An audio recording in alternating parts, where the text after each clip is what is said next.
Hello students, welcome back to Shubham lecturer. तो student, इस video में हम 12th फिजिक्स के 3 महत्वपूर्ण न्यूमेरिकल्स को सॉल्व करेंगे। स्टूडेंट, मैं आपको कई न्यूमेरिकल सॉल्व करा चुका हूं, बट इस वीडियो में हम 12th सेकंड फिजिक्स यानी कि जो आपका सेकंड फिजिक्स है, जिसमें किरण प्रकाश की, तरंग प्रकाश की, नाभिक, परमाणु विकिरण और द्रव्य की द्वैत प्रकृति, ये सब चैप्टर हैं। इनके हम 3 महत्वपूर्ण न्यूमेरिकल्स को सॉल्व करेंगे। स्टूडेंट, जैसा कि आपको पता है कि जितना ज़्यादा न्यूमेरिकल आपके फर्स्ट फिजिक्स से पूछा जाता है, उतना ही न्यूमेरिकल आपके लगभग सेकंड फिजिक्स से भी पूछा जाता है। तो आप न्यूमेरिकल मिस नहीं कर सकते, क्योंकि न्यूमेरिकल आपके बोर्ड एग्जाम में 20 से 25 नंबर का आता है। ठीक है, तो न्यूमेरिकल आप एक एक छोटे छोटे बड़े बड़े जितने भी न्यूमेरिकल हैं सबको सॉल्व कीजिए, क्योंकि छोटा हो या बड़ा, फार्मूले से ही न्यूमेरिकल आपका सॉल्व होता है। तो इस वीडियो में भी हम 3 महत्वपूर्ण न्यूमेरिकल को सॉल्व करेंगे, तो इसको आपको लास्ट तक देखना है ताकि आप इन तीनों को आसानी से समझ सकें। देखिए, सबसे पहला न्यूमेरिकल हमारा क्या है। न्यूमेरिकल शुरू करने से पहले इस वीडियो को लाइक कर दीजिए। लाइक का टारगेट है 1500 लाइक्स का, यानी कि 1500 लाइक का। देखते हैं कितनी जल्दी पूरा होता है। ठीक है, आप लोगों के सहयोग से। देखिए, फर्स्ट न्यूमेरिकल क्या है कि 5 एंगस्ट्रॉम तरंगदैर्घ्य वाले एक्स किरण फोटान की ऊर्जा कितनी जूल होगी। यानी कि कोई एक्स किरण है, ठीक है, जिसकी तरंगदैर्घ्य 5 एंगस्ट्रॉम है। अब इस फोटान की ऊर्जा कितने जूल होगी। तो देखिए, इसमें आपको फॉर्मूला लगाना है। सबसे पहले आपको क्या दिया गया है, तरंगदैर्घ्य। तरंगदैर्घ्य को हम लोग नोट करते हैं लैम्डा से। लैम्डा इक्वल टू आपको दिया गया है 5 एंगस्ट्रॉम। ठीक है, अब एंगस्ट्रॉम को अगर हम मीटर में बदलना चाहें तो आप लिख सकते हैं 5 गुणे 10 के पावर -10 मीटर। क्यों? क्योंकि आपको पता होना चाहिए कि एक एंगस्ट्रॉम इक्वल टू होता है 10 के पावर -10 मीटर। तो 5 एंगस्ट्रॉम कितना होगा, 5 गुणे 10 के पावर -10 मीटर। ठीक है, तो सिंपल है। अब देखिए, फोटान की ऊर्जा आपको ज्ञात करनी है। फोटान की ऊर्जा को हम लोग डिनोट करते हैं ई से, कैपिटल ई। कैपिटल ई आपको निकालना है, तो एक फार्मूला होता है जिसकी सहायता से आपको इसे लगाना है। फोटान की ऊर्जा, फोटान की ऊर्जा, ठीक है, जिसको हम लोग डिनोट करते हैं कैपिटल ई से। ई इक्वल टू आपका होता है hc/λ। ठीक है, ई इक्वल टू hc/λ, जहां एच है आपका प्लांक नियतांक, सी है प्रकाश की चाल, लैम्डा है आपका तरंगदैर्घ्य। ठीक है, तो प्रकाश की चाल आपको पता होना चाहिए। प्रकाश की चाल की वैल्यू कितनी होती है बताइए। प्रकाश की चाल इक्वल टू 3 गुणे 10 के पावर 8 मीटर प्रति सेकेंड इसकी वैल्यू होती है। ठीक है, ये आपको पता होना चाहिए, बहुत ही जरूरी है, न्यूमेरिकल्स में आपके हमेशा काम आने वाला है। ठीक है, तो अब हम यहीं पर जो है इस न्यूमेरिकल को सॉल्व कर लेते हैं। अब एक चीज़ और आता है कि h क्या है। h तो प्लांक नियतांक है, बट इसकी वैल्यू कितनी होती है। तो इसकी वैल्यू होती है स्टूडेंट 6.6 गुणे 10 के पावर -34। हमेशा याद रखिएगा, बहुत ही इंपॉर्टेंट है। h प्लांक नियतांक का जो मान होता है वो 6.6 गुणे 10 के पावर -34 होता है। गुणे c है आपकी प्रकाश की चाल। प्रकाश की चाल की वैल्यू है 3 गुणे 10 के पावर 8, तो 3 गुणे 10 के पावर 8। ठीक है, अब देखिए हमें क्या करना है, अपान लैम्डा। लैम्डा हमें दिया गया है 5 गुणे 10 के पावर -10। ठीक है, इतना दिया गया है। अब हम इसी को सॉल्व कर लेंगे, आपका जो है न्यूमेरिकल लग जाएगा। इसके लिए सिर्फ इसी फार्मूले को आपको याद रखना है। ठीक है, देखिए 6.6 गुणे 3 करेंगे तो कितना आएगा, 3 छक 18, यानी कि 19.8 आ जाएगा। ठीक है, 3 छक 18 और 3 छक 18 19। ठीक है, गुणे 10 के पावर -34 है, ये +8 है, तो 34 में से 8 जाएगा तो कितना बचेगा बताइए। 34 में से 8 जाएगा तो आपका 26 बचेगा। ठीक है, वो भी माइनस में, क्योंकि जो 34 है माइनस वाला बड़ा है, तो माइनस में आपका 26 बचेगा। अपान 5 गुणे 10 के पावर -10। ठीक है, अब हम सॉल्व कर लेते हैं इसे। कैसे, ई इक्वल टू 19.8 अपान 5 गुणे 10 के पावर -26, और ये आपका 10 के पावर -10 जो नीचे है इसको हम ऊपर ले जाएंगे, तो ये माइनस में नीचे था, ऊपर जाएगा तो प्लस में हो जाएगा, तो 10 के पावर 10 हो जाएगा। ठीक है, क्योंकि नीचे माइनस में है तो ऊपर आपका प्लस में हो जाएगा, याद रखिएगा।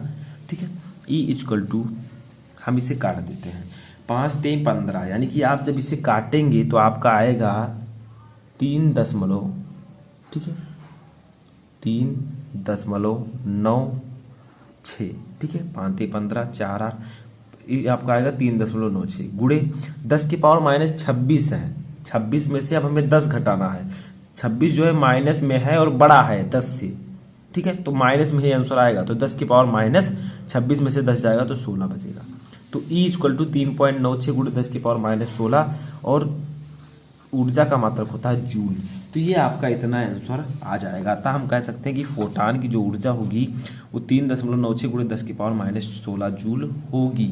आपसे क्वेश्चन किया गया था कि 5 एंगस्ट्रॉम तरंगदैर्घ्य वाले एक्स किरण फोटान की ऊर्जा कितने जूल होगी, तो वो 3.96 गुणे 10⁻16 जूल होगी। ये फार्मूला याद रखिएगा, तभी आप न्यूमेरिकल को लगा पाएंगे, ठीक है। तो इस फार्मूले को आप लोग अभी याद कर लीजिए, समझ लीजिए कि फोटान की ऊर्जा E = hc/λ होता है, जहाँ h है प्लांक नियतांक, c है प्रकाश की चाल, लैम्डा है तरंगदैर्घ्य। h की वैल्यू जो प्लांक नियतांक की होती है 6.6 गुणे 10⁻34 होती है। प्रकाश की चाल 3 गुणे 10⁸ मीटर प्रति सेकंड होता है। अब चलिए सेकंड न्यूमेरिकल सॉल्व करते हैं। देखिए जो हमारा सेकेंड न्यूमेरिकल है ये है कि एक गतिमान कण का डी ब्रॉगली तरंगदैर्घ्य 2 एंगस्ट्रॉम है, कण का संवेग क्या होगा। यानी कि आपसे कहा जा रहा है कि एक गतिमान कण है जिसका डी ब्रॉगली तरंगदैर्घ्य 2 एंगस्ट्रॉम है, इसका संवेग बताइए। तो इसका एक अलग फार्मूला होता है। तो देखिए हमें तरंगदैर्घ्य दिया गया है लैम्डा = दिया गया है 2 एंगस्ट्रॉम। अब इसे हम सेम उसी तरह क्या करेंगे, मीटर में बदल देंगे। तो 2 गुणे 10⁻10 मीटर, ठीक है, समझ में आया। अब देखिए हमें क्या करना है, कण का संवेग ज्ञात करना है। कण के संवेग को हम डिनोट करते हैं स्मॉल p से। स्मॉल p हमें निकालना है, जो कण का संवेग होता है, ठीक है, लिख देते हैं कण का संवेग, ठीक है, वो होता है स्मॉल p। स्मॉल p हमें निकालना है। अब देखिए इसके लिए आपको एक फार्मूला अप्लाई करना होगा। कण का संवेग, कण का संवेग स्मॉल p = होता है h/λ, ठीक है, p = h/λ, ये आपका फार्मूला होता है। अब हम करेंगे क्या, साइड में वैल्यू रख देते हैं। h की वैल्यू मैंने आपको अभी बताई थी प्लांक नियतांक की 6.6 गुणे 10⁻34, याद कर लीजिए, इसे नोट कर लीजिए, ठीक है, हमेशा काम आएगा। लैम्डा आपका दिया गया है 2 गुणे 10⁻10 मीटर। कुछ नहीं करना है हमें, सिंपल है। यहाँ पर करना क्या है, = लिखना है 6.6 गुणे अपान 2 हो जाएगा, ठीक है, गुणे 10⁻34 है, नीचे आपका 10⁻10 है, ऊपर जाएगा तो 10⁻10 हो जाएगा, माइनस हट जाएगा, प्लस में हो जाएगा। अगर मान लीजिए नीचे प्लस में होता तो ऊपर जाता माइनस में हो जाता, ठीक है। अब देखिए क्या करेंगे, यहीं पर हम p यानी कि कण का संवेग ज्ञात कर लेंगे। जब 6.6 को 2 से भाग देंगे तो आपका आएगा 3.3, देखिए 2 3 6 .236, 3.3 गुणे 10⁻34 है, ये 10 है। अब माइनस जो है वो वाला बड़ा है और 10 वाला छोटा है, तो ये आपका आंसर माइनस में ही आएगा। तो 34 में से 10 जाएगा तो कितना बचेगा, -24। देखिए मान लीजिए अभी ये आपका 34 होता, ये 10 होता, तो आपका आंसर प्लस में आता, ठीक है। 3.3 गुणे 10⁻24 और संवेग का मात्रक होता है किलोग्राम मीटर प्रति सेकंड, ठीक है, ये आपका आंसर आ जाएगा। तो P = हमारा आंसर आ गया 3.3 गुणे 10⁻24 किलोग्राम मीटर प्रति सेकंड। ये एक फार्मूला आपको याद रखना है, कण का संवेग P = h/λ होता है, ठीक है, समझ में आया। तो इस प्रकार से आप इसे ज्ञात कर सकते हैं। अब हम ज्ञात करेंगे अपना थर्ड न्यूमेरिकल सॉल्व करेंगे, जो कि आपके सामने है, ठीक है।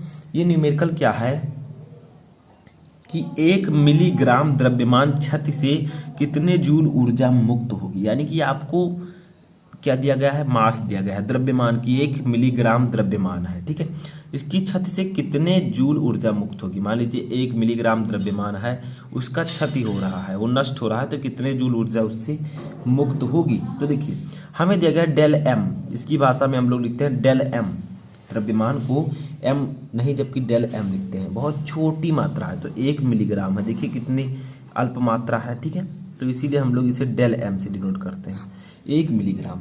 यानी कि अगर हम इसे किस में बदलें, किलोग्राम में बदलें, तो आपका हो जाएगा 1 गुणे 10⁻⁻6 किलोग्राम, ठीक है, किलोग्राम में अगर हम बदलें, क्योंकि 1 मिलीग्राम है, ठीक है। तो ये आपका जो है डेल एम हो जाएगा। अब देखिए मुक्त ऊर्जा आपसे पूछा जा रहा है, तो मुक्त ऊर्जा का एक फार्मूला होता है, उसको याद रखना है। मुक्त ऊर्जा equal to del M C square, यानी कि आपने आइंस्टीन का समीकरण पढ़ा होगा, E equal to M C square. E क्या है, ऊर्जा है, तो वही यहाँ पर भी है, मुक्त ऊर्जा equal to del m into c square, ठीक है। वही सेम चीज है, क्योंकि यहाँ पर सूक्ष्म मात्रा है तो हमने डेल एम लिया है, ठीक है। तो E equal to M C square. अब देखिए मुक्त ऊर्जा जो आपकी होगी, डेल एम की वैल्यू है 1 गुणे 10⁻⁻6 गुणे सी, प्रकाश की चाल मैंने आपको बताया 3 गुणे 10⁸ मीटर प्रति सेकंड होता है, तो इसका स्क्वायर है, ठीक है। अब हम लोग करेंगे क्या, इसी को सॉल्व कर लेंगे। ये आपका 10⁻⁻6 हो जाएगा गुणे, क्योंकि ये 1 है तो 1 का कोई दिक्कत नहीं है, इससे गुणा करेंगे इतना ही आ जाएगा। 3 का स्क्वायर करेंगे तो 9 आ जाएगा गुणे 10⁸ का स्क्वायर करेंगे तो 10⁻16 आ जाएगा, ठीक है। अब देखिए हम इसका आंसर फाइनली क्या लिख सकते हैं, 9 आपका ऐसे ही रहेगा। अब मैंने आपको बताया कि माइनस वाला जो है ये छोटा है और 16 बड़ा है, ठीक है। और माइनस वाला जो है 6 है, -6 -16 है, तो ये जब घटेगा तो आपका आंसर प्लस में आएगा, तो 10⁻10, क्योंकि 6 में से 16 जाएगा तो 10 बचेगा, 10 6 16, ठीक है। तो मुक्त ऊर्जा जो आपकी आई यहाँ पर, मुक्त ऊर्जा वो आपकी आई है 9 गुणे 10⁻10 जूल। ऊर्जा का मतलब होता है जूल, ठीक है। तो ये आपका आंसर आ जाएगा। इसमें एक फार्मूला आपको याद रखना है, मुक्त ऊर्जा E equal to M c del M C square, ठीक है। तो आप कह सकते हैं कि 1 मिलीग्राम द्रव्यमान छत से 9 गुणे 10⁻10 जूल ऊर्जा मुक्त होगी। तो 3 न्यूमेरिकल आपके थे, तीनों मैंने आपको सॉल्व कराया। आई होप कि आपको तीनों अच्छे से समझ में आ चुके होंगे। देखिए छोटे छोटे न्यूमेरिकल्स हैं जो कि आपके एग्जाम में पूछे जा सकते हैं, ठीक है। तो इस वीडियो में फ़िलहाल इतना ही। अगर किसी भी टॉपिक में क्वेरी है या किसी भी टॉपिक पर वीडियो चाहिए तो कमेंट बॉक्स में ज़रूर बताएं।